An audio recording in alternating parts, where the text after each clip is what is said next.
Halo Romo dan teman-teman semuanya, perkenalkan kami dari kelompok Hierarchical Clustering dengan anggota kelompok saya sendiri Maria Anastasia Rudiwangge dengan NIM 235341110 dan kedua rekan saya Janet Silahade dengan NIM 23534111005 dan tamu rambut topa 2 dengan NIM 235344108.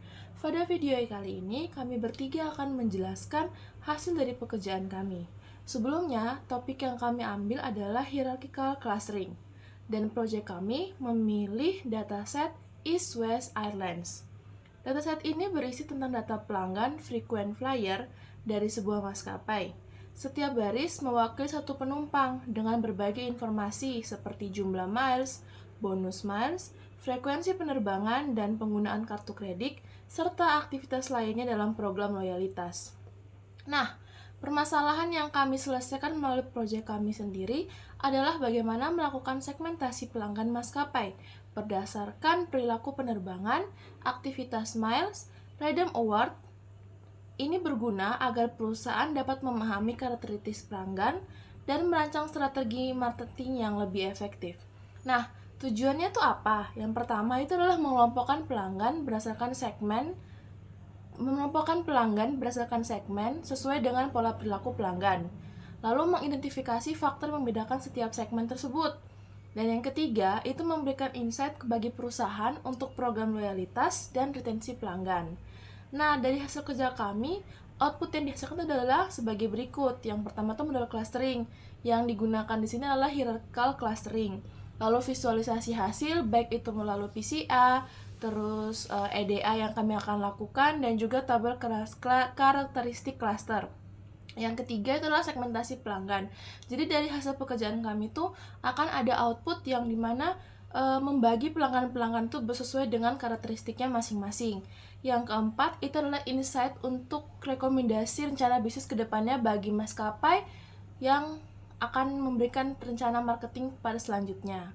Nah, manfaat yang akan diperoleh itu adalah bagi masyarakat dan bisnis. Yang pertama tuh program loyalitas yang lebih relevan. Jadi kalau misalnya maskapai itu tahu pelanggannya itu seperti apa dan dibagi dalam bentuk apa, dia tuh bakal memberikan program loyalitas yang lebih relevan sesuai dengan segmen pelanggan masing-masing. Nah, jika udah tahu tujuannya, udah tahu sasarannya tuh kan berarti efisiensi anggaran tuh makin lebih minim. Itu manfaat keduanya. Dan yang ketiga, itu meningkatkan retensi dan pengalaman pelanggan. Lalu bagi ilmu pengetahuan sendiri, itu akan memperkaya studi kasus segmentasi berbasis hierarchical clustering dan juga di sini kan kami melakukan processing lalu EDA kan. Nah, ini juga ada pembelajaran processing dan EDA dalam konteks pelanggan. Nah, selanjutnya kita akan masuk ke penjelasan code yang akan dijelaskan saya dan teman-teman saya. Oke, kita masuk ke bagian inti dari video ini, yaitu penjelasan code dari proyek kami.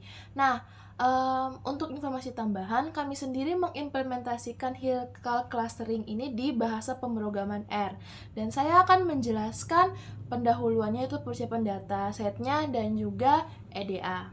Nah, kita mulai dari kita ngeload dataset East-West Airlines. Nah, jadi seperti code di sebelah kiri saya itu tuh kita yang pertama tuh kita ngeload dataset yang digunakan seperti yang tadi sudah saya bilang East-West Island. Setelah itu tuh ada perintah view df yang mana tuh ini untuk menunjukkan dataset kita di jendela baru di R.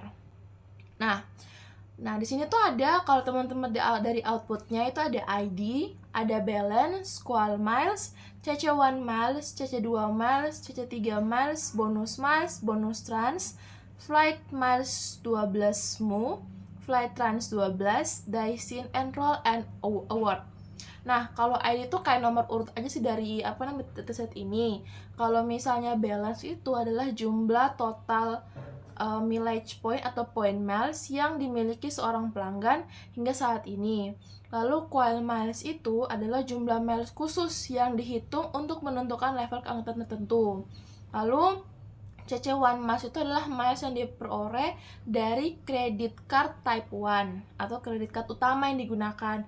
Kalau misalnya CC2 miles itu adalah miles dari credit card tipe 2. Kalau C3 miles itu tuh miles dari credit card tipe 3. Nah, bonus miles itu merupakan jumlah miles atau jumlah miles bonus yang diterima dalam 12 bulan terakhir. Nah, kalau misalnya bonus run itu jumlah transaksi bonus. Jadi berapa kali pelanggan tuh menerima bonus miles dalam setahun. Nah, kalau flight miles underscore 12 itu total miles terbang dalam 12 bulan terakhir. Nah, kalau misalnya flight trans 12 itu jumlahnya transaksi penerbangan. Jadi berapa kali terbang dalam 12 bulan. Dan yang seterusnya itu day signs and roll. Itu jumlah hari sejak pelanggan pertama kali mendaftar dalam program loyalty. Dan yang terakhir itu award. Itu artinya tuh kayak apakah pelanggan tuh pernah menukarkan emas untuk award. Jadi kalau misalnya belum pernah berarti 0, kalau udah tuh berarti 1. Jadi cuma 2 ini nilai aja dalam award ini. Nah, lalu selanjutnya tuh ada kode strDF. Itu tuh untuk menampilkan struktur data dan tipe data kolom dan tipe data kolom, jumlah baris dan preview beberapa nilai awal. Nah, kalau misalnya teman-teman lihat outputnya di sebelah ini, itu tuh semua kolom tuh bertipe data integer. Dan kalau misalnya dalam hierarchical clustering ini tuh sudah sesuai karena hierarchical clustering tuh diperuntukkan untuk data-data numerik kayak gitu, lebih untuk data-data numerik. Nah, selanjutnya tuh ada lagi juga memberikan statistik di setiap kolom itu dari min, max, min, median, dan quant serta count NA. Jadi tuh pakai kode print itu summary DF. Nah, kalau teman-teman lihat tuh ada kolom ID. Kolom ID sendiri tuh kan seperti saya bilang tuh cuma ngejelasin nomor urutnya kan dan tidak terlalu penting. Maka di awal persiapan data ini kami menghapus kolom ID. Jadi karena dia tuh tidak terlalu berkepentingan dalam nanti proses perhitungan clustering ini. Nah, setelah dihapus, nanti bakal dicek lagi dengan view DF client. Jadi melihat lagi dataset yang sudah dihapus ID-nya. Setelah kita import data, kita load data, tuh kita lanjut ke proses berikutnya yaitu EDF. Setelah kita load data dan mempersiapkan dataset yang bakal digunakan dalam project kali ini, sebelum kita masuk ke hierarchical cluster itu kita masuk dulu ke EDA itu atau disebut juga dengan exploratory data analysis. Jadi itu kita ngecari informasi sebanyak mungkin dari dataset yang kita gunakan. Nah, di kami sendiri itu ada 9 langkah. Yang pertama itu adalah mengecek dimensi data. Terus yang kedua tuh cek tipe data dan juga missing value, apakah ada atau enggak.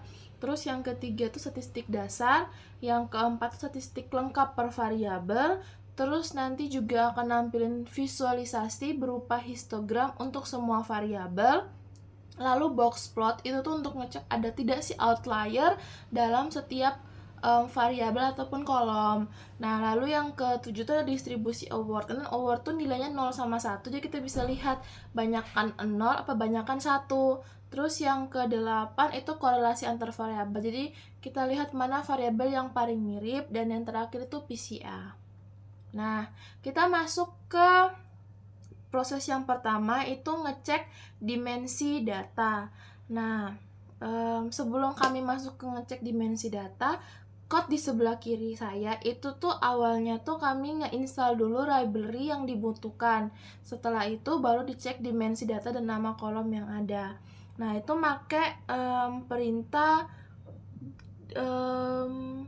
dimdf clean, itu df clean set yang tadi udah dibersihkan, lalu juga calls names df clean.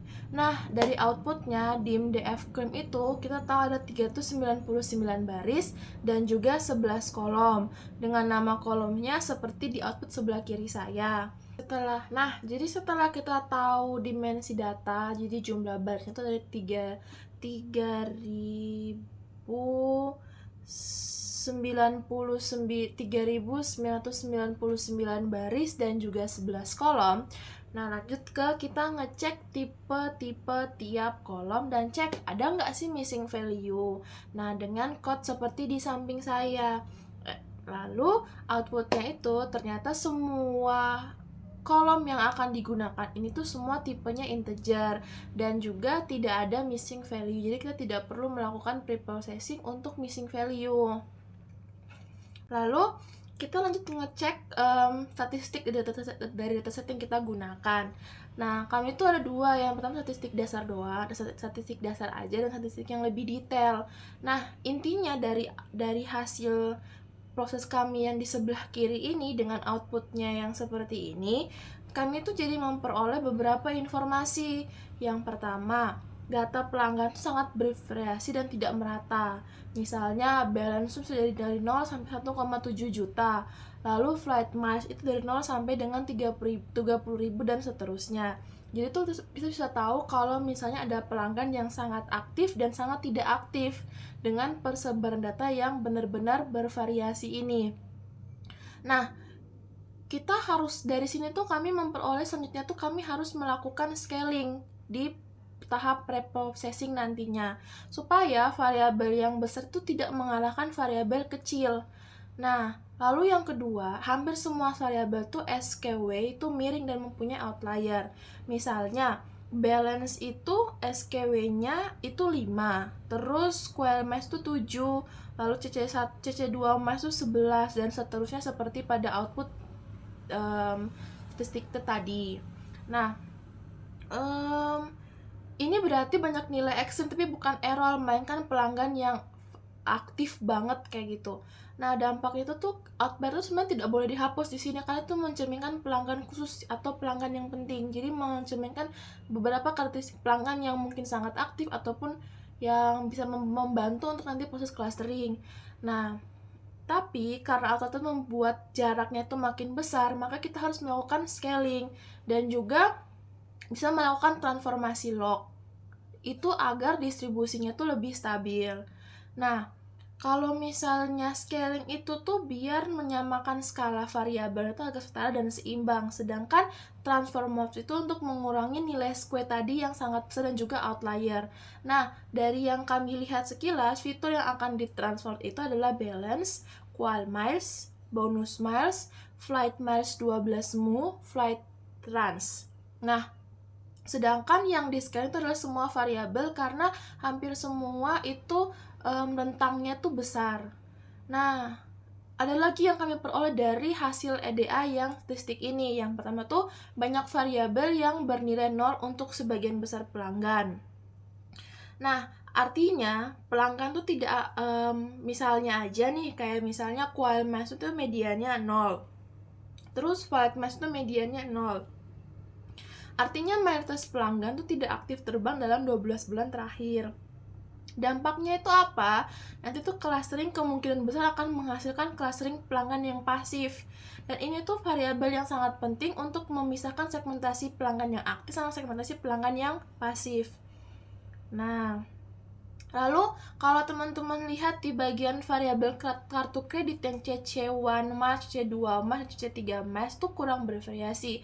Terutama di bagian CC2 Mas, CC3 Mas tuh hampir semuanya tuh 1. Nah, daripada menyebabkan noisy, jadi tuh rencana kami CC2 dan CC3 tuh dibuang karena kita cukup menggunakan saja CC1 Mars karena CC2 dan CC3 Mars itu kurang bervariasi dan nilainya hampir semua tuh 1 dan itu tidak informatif dan juga tidak bakal banyak membantu di clustering nanti.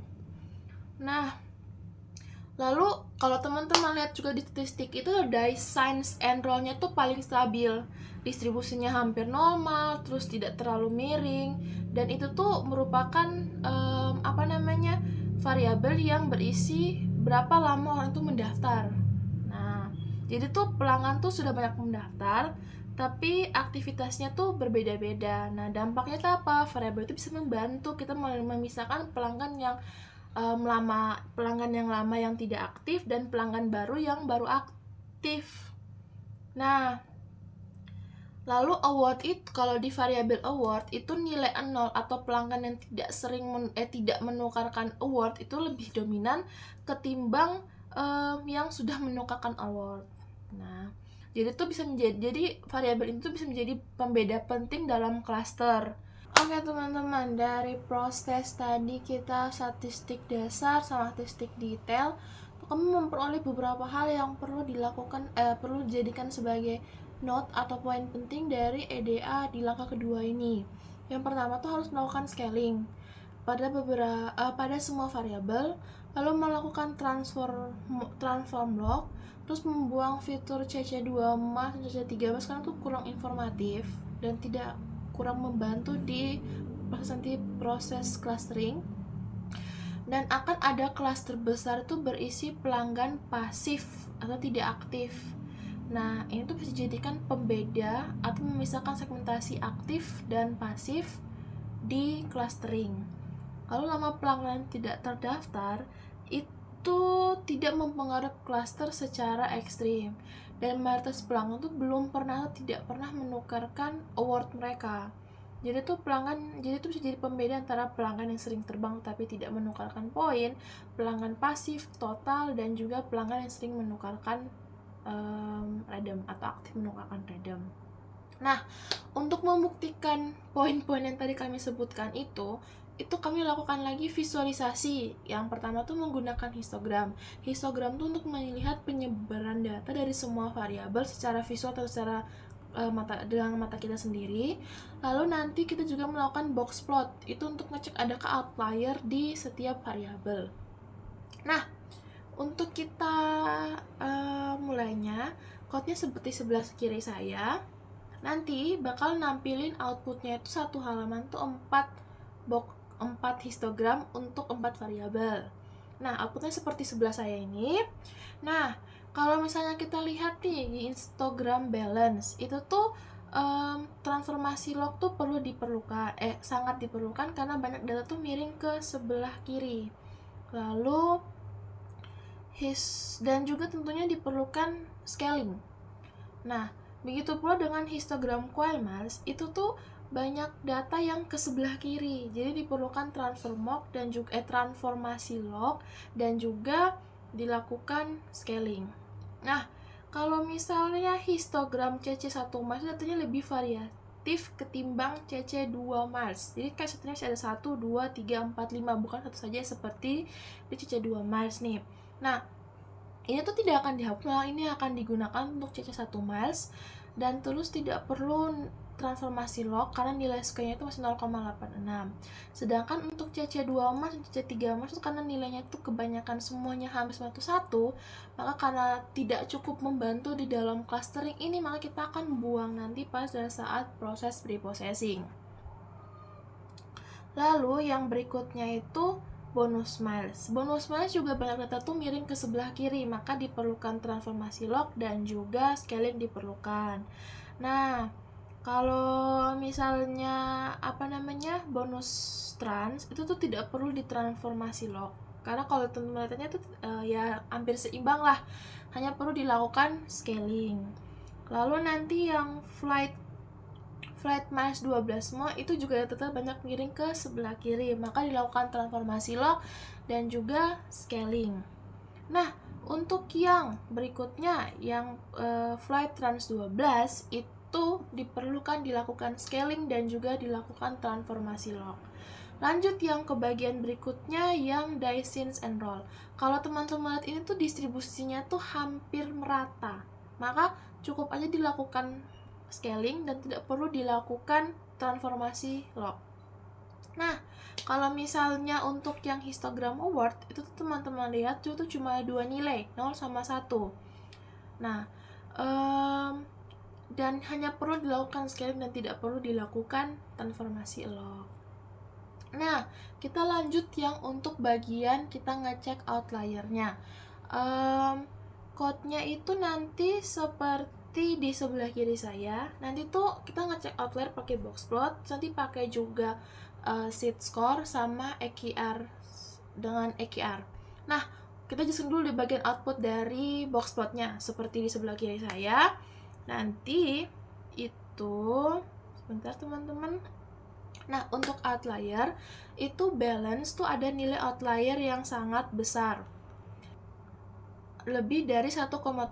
Artinya ada pelanggan yang memiliki saldo mas yang sangat tinggi. Nah, ini tuh perlu dilakukan scaling biar nanti batas nilainya itu sama gitu loh. Jadi nilai besarnya itu tidak mempengaruhi proses clustering yang bakal dilakukan nanti. Nah, kalau coil mass itu adalah titik outlier yang lebih besar dari 900, dan outlier adalah pelanggan yang sering terbang. Cukup di scaling saja nanti teman-teman biar semuanya sama, bukan dihilangkan outliernya karena itu sebagai informasi penting dari nanti untuk membedakan pelanggan yang aktif sama tidak aktif. Lalu CC1 mass itu tidak ada outlier, CC2 mass itu ada beberapa outlier, tapi kan ini bakal nanti dibuang. Begitupun CC3 mass itu ada beberapa outlier, tapi bakal dibuang nanti. Nah, kalau bonus mass itu artinya banyak outlier. Artinya tuh aktivitas bonus mass sangat bervariasi. Ada yang tinggi, ada yang rendah-rendah gitu. Terus bonus trans juga ada beberapa outlier. Ada kelompok yang sering random bonus. Bisa dibiarkan tanpa transformasi karena nilainya kecil, hanya scaling saja. Terus flight miles 12 mode itu banyak outlier. Variabel ini penting untuk memisahkan yang sering terbang dan pasif. Flight trans 12 mode juga banyak outlier, sedangkan day sans and roll, salah satu variabel yang distribusinya tuh hampir normal, tuh hampir tidak ada outlier dan distribusinya cenderung relatif merata. Nah, outlier itu tidak ada outlier, banyak nilai 0, berarti tuh sebagian besar pelanggan tuh tidak pernah random award, bisa dipakai sebagai indikator pengguna aktif. Nah, tadi kan saya juga bilang kami menghitung outlier tuh pakai IKR sama set score kan. Nah, untuk IKR-nya itu menghitung data yang di luar Q1 sama Q3. Jadi ada satu garis, ini yang di luar tuh berarti outlier, ini yang Q3 di luar Q3 juga outlier, kayak gitu. Nah, kalau misalnya semakin besar angkanya itu berarti semakin banyak outlier tertinggi seperti output ini. Jadi misalnya kayak flight miles 12 mu dan flight mass 12 trans itu ada 565 dan juga 569. Itu angka yang sangat tinggi. Lalu nanti kalau pakai set score itu mendeteksi outlier berdasarkan jarak dengan mean. Output set square yang teman-teman lihat itu menunjukkan jumlah data atau baris yang dianggap outlier pada setiap variabel. Misalnya pada baris itu ada 74 baris yang dianggap outlier. Lalu misalnya pada flight trans 12 juga ada 91 dan flight mass 12 mu itu ada 78. Angkanya juga cukup tinggi, teman-teman. Nah, lanjut di visualisasi berikutnya. Tuh kan tadi teman-teman kalau memperhatikan tuh award tuh nilainya cuma 0 sama 1. Nah, berarti kita mau lihat secara visualnya apakah benar nilai 0 tuh lebih banyak ketimbang nilai 1. Jadi nanti dibuat distribusi awardnya. Kodenya seperti ini, nanti outputnya seperti ini. Jadi nanti tuh ada 202.518 nilai 0. Berarti banyak pelanggan yang tidak menukarkan bonusnya. Dan juga ada 1491 yang menukarkan poinnya ataupun bonus. Nah, ini tuh masih tambahan tuh banyak pelanggan yang tidak menukarkan poin dengan jumlah yang sangat besar dibandingkan yang aktif menukarkan poinnya. Nah, setelah kita lihat tadi histogram, box plot, dan juga distribusi award secara visual, kita lanjut mengecek hubungan antar variabel. Nah, code-nya seperti ini. Kita mau ngecek variabel antar variabel tuh ada hubungan apa enggak, kayak gitu. Nah, kalau teman-teman lihat yang warna biru gelap itu adalah korelasi yang sangat tinggi atau positif. Kalau misalnya merah itu korelasi negatif, dan juga putih atau biru muda itu korelasinya lemah. Nah, kalau misalnya korelasi yang kuat, korelasi kuat kan tadi warna biru gelap ya. Kalau misalnya teman-teman lihat yang bonus trans dan juga CC1 miles itu warnanya tuh biru gelap. Artinya tuh semakin banyak pelanggan yang punya kartu kredit frequent year CC1 itu semakin banyak transaksi bonus yang mereka lakukan. Jadi hubungan antara bonus trans dan juga kartu kredit type 1. Lalu ada juga nanti yang ini bonus miles sama bonus trans. Itu orang yang sering melakukan transaksi bonus biasanya juga memiliki lebih banyak bonus miles. Jadi hubungan kuat antara bonus trans sama bonus miles. Lalu yang hubungan kuat berikutnya itu flight 12 mu sama flight 12 trans warna biru gelap. itu jadi tuh artinya tuh makin sering orang terbang, makin banyak milesnya dalam setahun terakhir. Nah, kalau korelasi yang sedang itu misalnya antara balance dan bonus miles. Balance dan bonus miles. Nah, itu semakin sering pelanggan mendapatkan bonus, saldo miles mereka cenderung lebih tinggi. Itu artinya kayak gitu. Kalau nanti balance sama CC1 miles, itu pemegang kartu kreditnya CC1 type 1 itu lebih banyak mengumpulkan saldo. Nah, kalau korelasi lemah itu misalnya award itu hampir memiliki korelasi rendah dengan semua variabel. Jadi warnanya itu hampir mendekati putih gitu loh, biru muda ke putih pucat dengan semua variabel, sehingga bisa saja pelanggan redam versus tidak redam bukan karena jadi maaf, bisa saja pelanggan tuh menukarkan atau tidak menukarkan tuh bukan karena banyaknya miles atau banyaknya terbang, bisa karena preferensi pribadi mereka. Nah, langkah terakhir dari EDA ini adalah melakukan PCA dengan code seperti di sebelah saya dan juga outputnya seperti ini. Nah, dari teman-teman lihat itu tuh PCA 1 sama PCA 2 itu sudah menjelaskan kurang lebih 45,6% informasi total dataset yang kami gunakan. Nah, lalu nanti kita buat contoh scatter plot jika menggunakan 2 dimensi. Nah, teman-teman dari gambar sebelah sini itu tuh titik-titik sangat rapat di sebelah kiri. Bisa jadi itu pelanggan yang pasif. Nilai emas dan transaksinya rendah, semuanya tuh mendekati 0. Lalu beberapa titik tuh jauh ke rendah itu pelanggan yang aktif, sering terbang, banyak bonus dan milesnya tinggi. Nah, PCA ini menunjukkan sebaran data untuk memastikan data itu apakah benar-benar punya pola cluster. Di datanya tidak berkumpul satu titik aja, tapi itu nyebar menjadi beberapa kelompok gitu teman-teman. Nah, teman-teman bisa lihat tuh ada cluster besar yang anggotanya pasif, cluster kecil yang aktif, dan juga outlier yang sangat aktif. Dari PCA kita jadi tahu memberi gambaran besar dari dataset tanpa kita lihat satu persatu. Lalu kedua, menunjukkan bagaimana tersebar, apakah semua data itu satu titik aja atau memang terlihat pola kelompok. Nah, dari situ bisa tahu dataset yang kami bakal pakai ini cocok nggak untuk clustering. Dan kalau teman-teman di gambar itu banyak ada beberapa kelompok yang terbagi. Jadi misalnya kami bisa dapat melanjutkannya ke hierarchical clustering. Lalu bisa tahu variabel mana yang paling berpengaruh.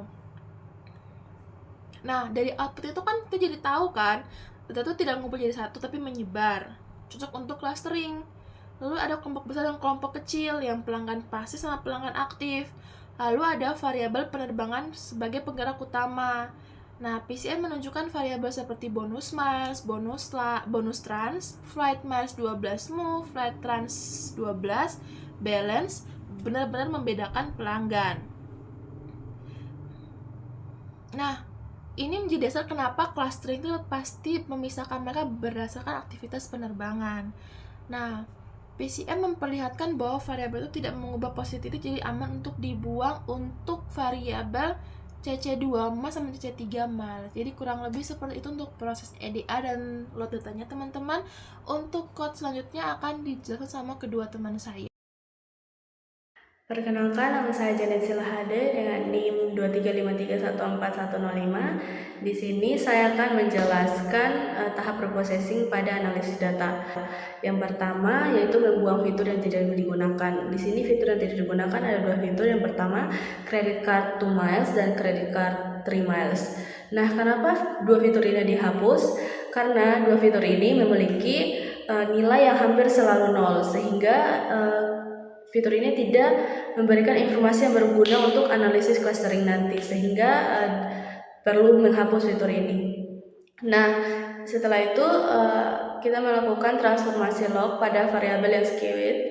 Di sini ada beberapa variabel, yaitu ada variabel balance log, qual miles log, bonus miles log, flight miles 12 mo log, flight trans 12 log. 5 baris kode yang digunakan ini digunakan untuk membuat variabel baru yang merupakan hasil transformasi log.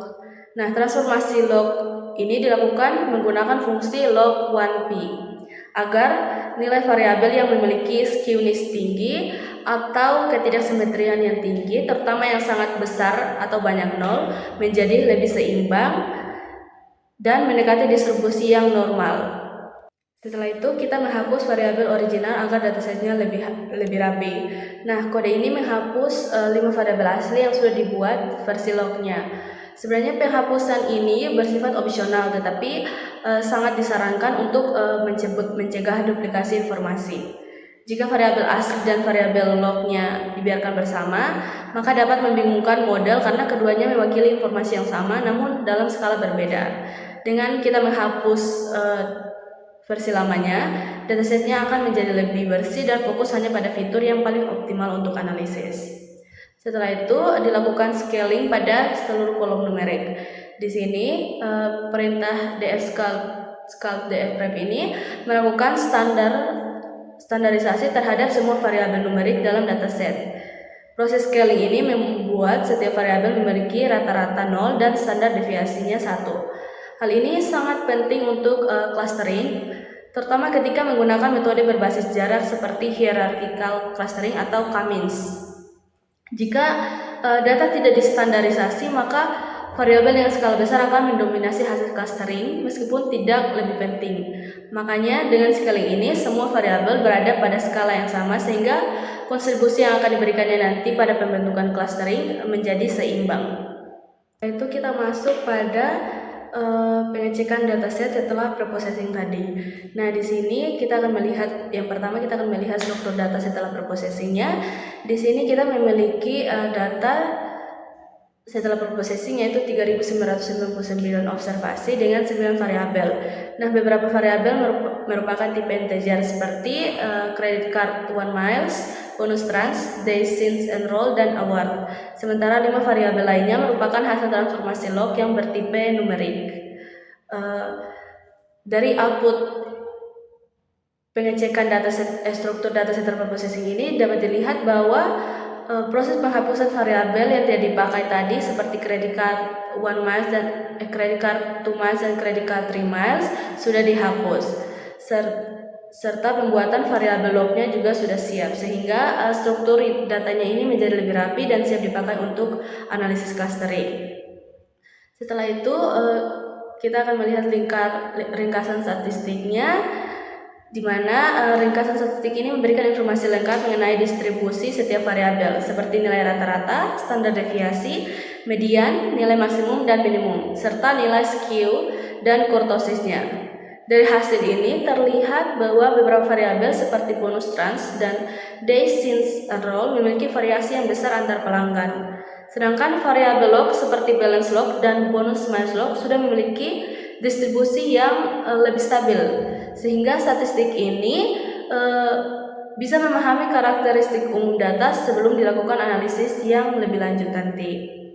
Nah, setelah itu kita akan mengecek skewness-nya atau ketidaksimetriannya.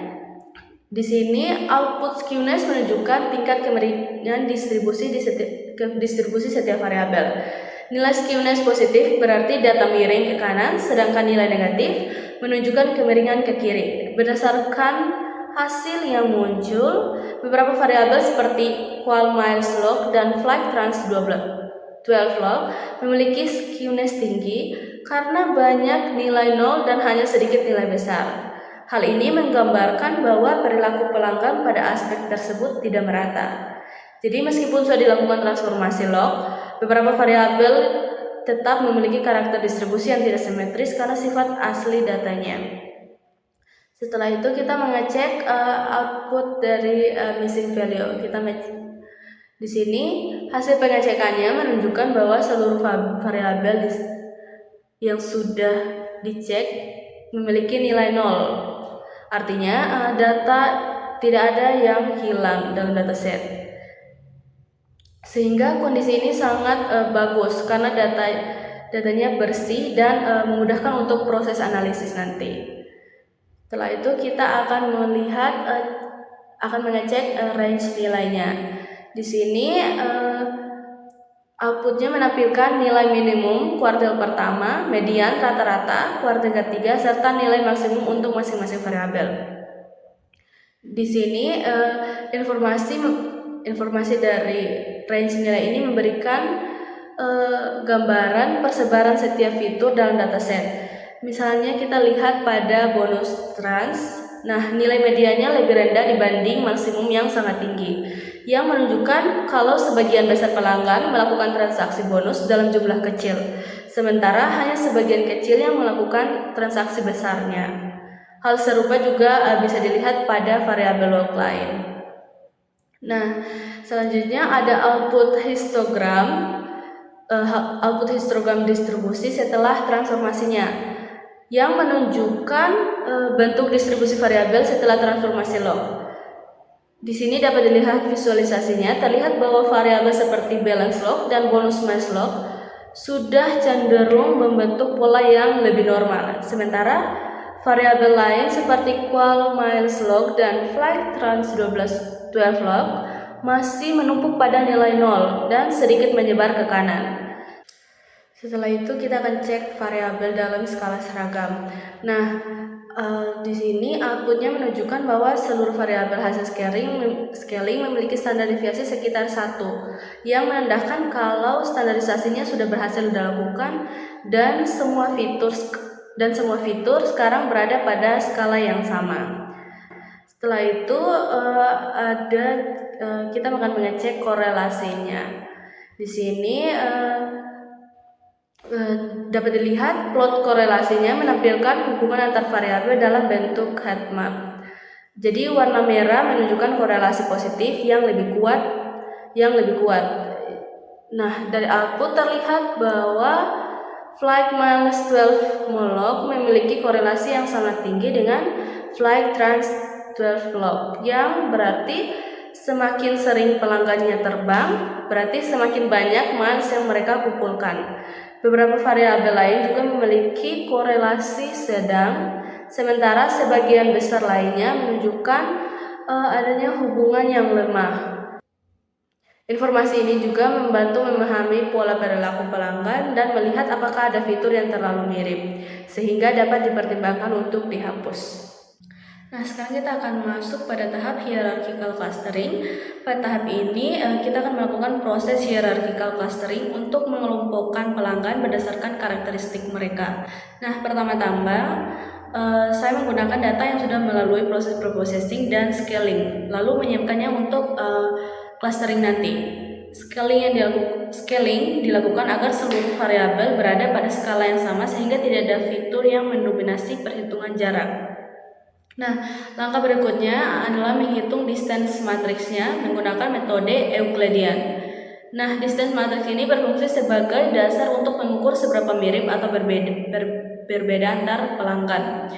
Semakin kecil jaraknya, berarti semakin mirip profil antar pelanggan tersebut. Nah, setelah jarak dihitung, saya menerapkan metode WARD pada fungsi class, di mana metode WARD dipilih karena mampu menghasilkan cluster yang kompak dan meminimalkan variasi dalam setiap kelompok.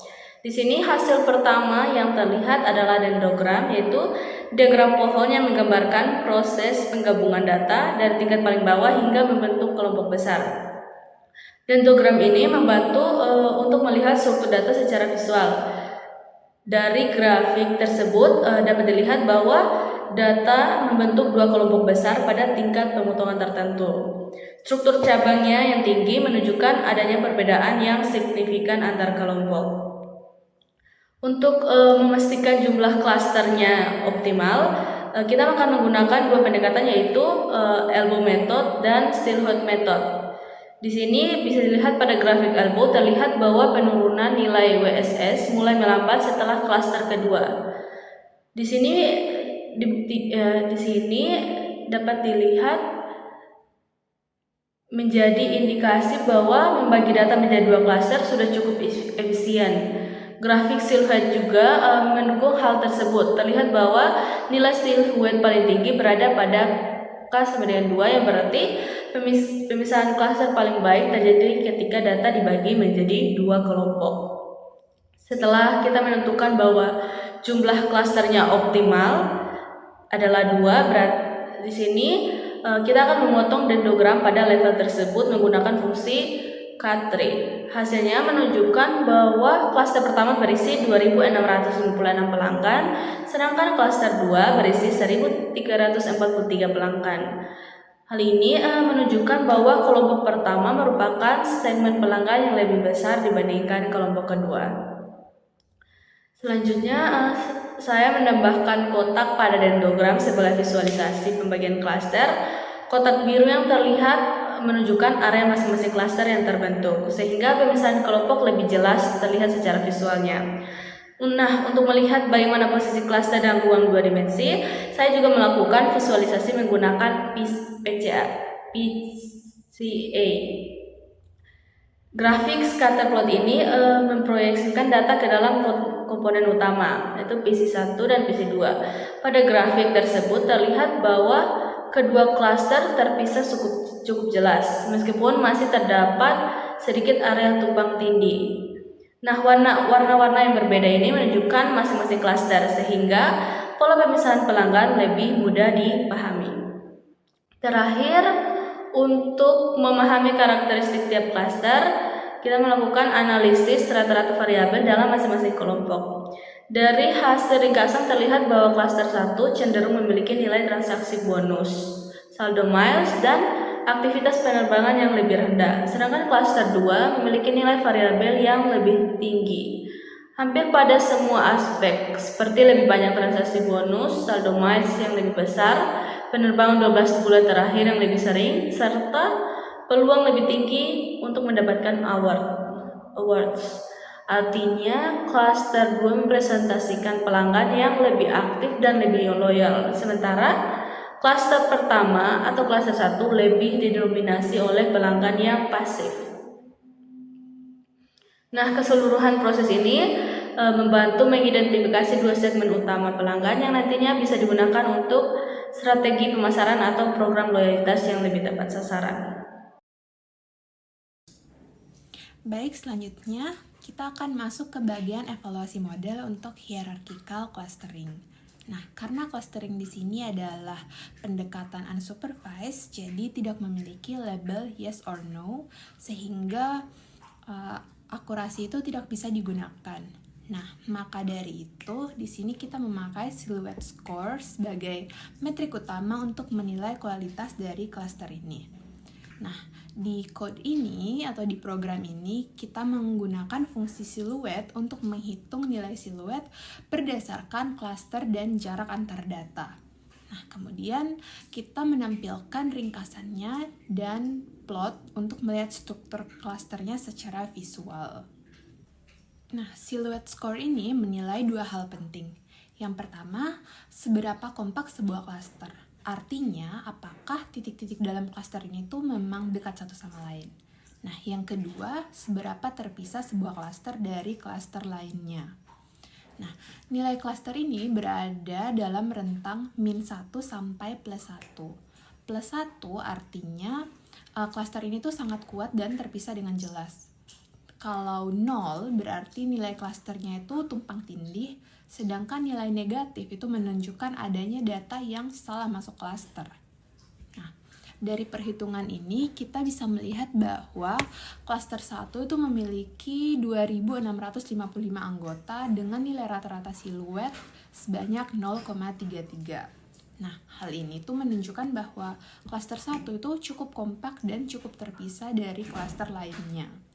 Nah, sementara kalau misalnya kita lihat di klaster 2 ini tuh punya anggota sebanyak 1.343 anggota dan memiliki rata-rata siluet sebanyak 0,12.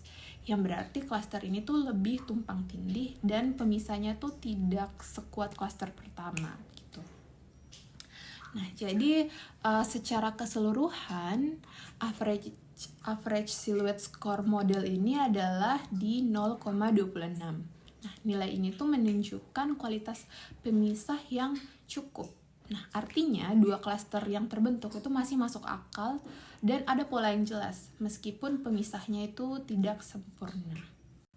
Baik, untuk kesimpulannya, secara keseluruhan model hierarchical clustering ini berhasil membentuk dua klaster utama yang cukup jelas, di mana klaster 1 itu memiliki struktur yang kuat dan stabil, sementara di klaster kedua itu lebih bervariasi. Nah, meskipun pemisahnya itu tidak sangat tinggi, tetapi model ini tuh tetap valid dan dapat digunakan sebagai dasar dari segmentasi pelanggan.